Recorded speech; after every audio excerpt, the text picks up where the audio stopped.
Speaker of the House Paul Ryan says the American Health Care Act is the right way to repeal and replace Obamacare. Here he is today making the pitch.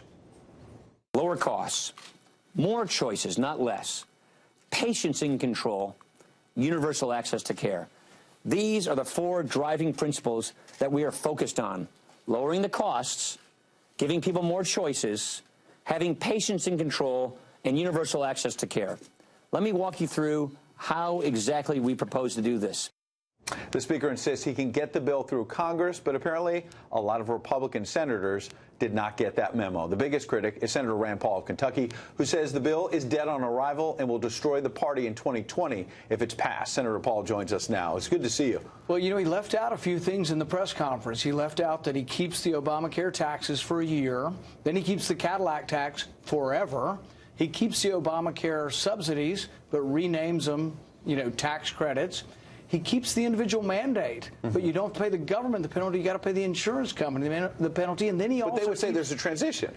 Well, no, I mean, but he's keeping aspects of Obamacare. That's the very definition of Obamacare Lite. So it's not a full repeal, is your point? No, it's not. And about a year ago, we did. We voted unanimously a year ago. Why aren't we voting on what we voted a year ago? But I've spoken to House Republicans, and they told me to ask you this simple question.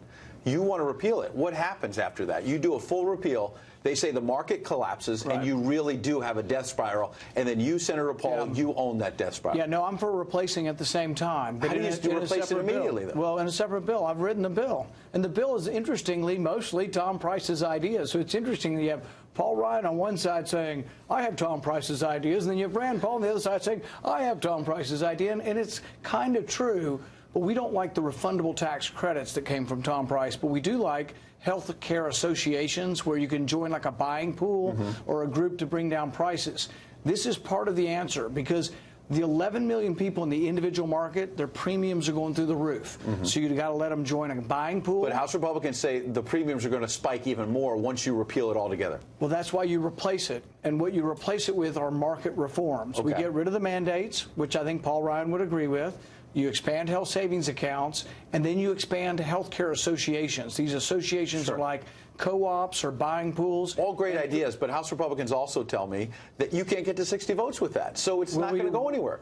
You know, I can't be blamed if somebody won't vote for something. It's not a bad idea. But how do you bring Democrats in, is their point, to get to 60 votes? Well, we have to convince people that it's a good idea, and we bring it forward. But the problem is they've brought forward things that are very controversial and that conservatives don't like. Conservatives hate their bill. I promise you, Obamacare Lite, dead on arrival. They might as well just start over. You're hearing other voices. I'm not the only voice saying this. And so what they should do is clean it up, get rid of the Obamacare Lite stuff, get rid of the taxes, the subsidies, the mandates, the bailouts. I've pushed you on just do repeal. What they say is wrong with your idea. In your support, Republican Senator Tom Cotton today basically agreed with you and said that the House Republicans may wind up with something that's worse than Obamacare. And so the Speaker said, however, you're making a binary choice, Senator. If you don't do this, you're not really following through on the promise to repeal and replace Obamacare. Let me translate what it means. When someone tells you you have a binary choice, they're telling you take it or leave it. The Speaker needs the Speaker needs to like bring people into the room, conservatives, and needs to hear what we want. We are withholding our vote. This is a message for the Speaker. We are withholding our vote. We want a seat at the table, and it's not a binary choice. If we do not understand why we're in a death spiral with Obamacare, we can't fix it. The reason we're in a death spiral is we're telling people you can buy insurance after you get sick. So guess what? People are waiting to buy it till after they get sick. And that still happens after Paul Ryan's plan. He doesn't fix that problem at all. But the Vice President is now going to your home state on Saturday. It sounds like the administration is trying at least to brush you back a little bit. React to that, but also when you say, look, it's not a binary choice, you don't have my vote, Mr. Speaker, you might imperil the Trump presidency. Well, no, not at all. Well, what if this all comes crashing down? I'm a big friend of the president. But this may come crashing down. And also, you won't meet anybody who dislikes Obamacare more than me. I'm a physician. I have lived Obamacare. It is a disaster. I have voted to repeal it, and I will vote again. But I will not vote for Obamacare Lite stuck on the repeal bill. We're going to have to separate repeal from replace. We have disagreements, serious, fundamental policy disagreements with the Speaker. We're going to have to separate repeal from replacement, or the deal doesn't get done. Senator Paul making no bones about where he stands tonight. Thank you, sir. Yes, thanks.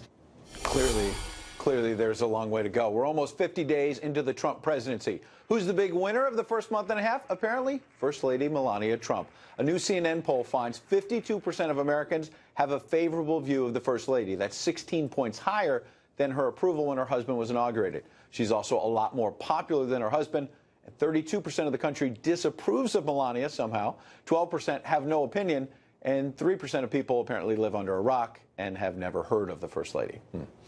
Up next, we'll talk to Charles Krauthammer about whether the mainstream media is pushing a Russian scandal without any real evidence just to downplay President Trump's winning. That's next on Tucker Carlson Tonight.